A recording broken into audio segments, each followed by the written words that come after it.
Nikki Kay. Mr Speaker, there today is a tale of two parties. We have one party on the other side who is sinking, and it's actually quite sad to watch. And what we can see, and this is a pretty standard tactic when you see a ship sinking, is you see the tactic of diversion. And that is exactly what we have seen today by Annette King and Clayton Cosgrove. They have chosen to divert the whole argument to our Prime Minister, but here are the facts. The facts are that Labour MPs have been jumping ship from that caucus for a long period of time. We've seen Dr Cullen go. We've seen Winnie Laban is nearly gone. We've seen George Hawkins go. But the one person who's staying is Chris Carter, and he's sticking around, because he's going to spill the beans. That's right.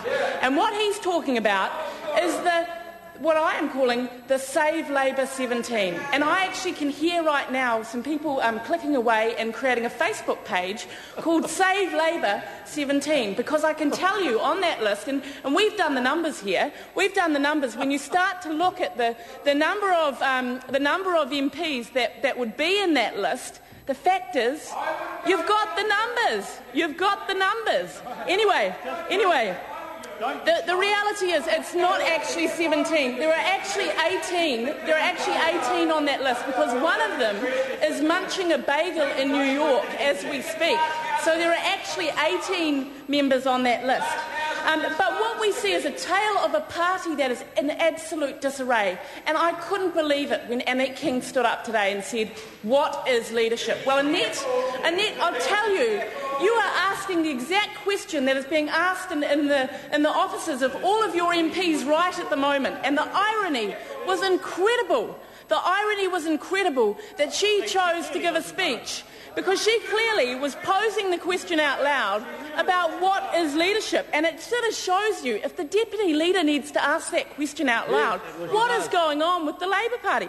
But this is compared, and look, it's actually a bit sad, so I'm not going to spend any more time on that, but you can see a party that is in absolutely disarray, questioning what is leadership compared to a government. And I'm going to tell Annette King right now, this is what leadership is.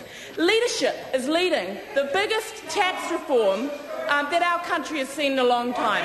Leadership is making real changes to GST. Leadership is not flip-flopping like we've seen from Phil Goff.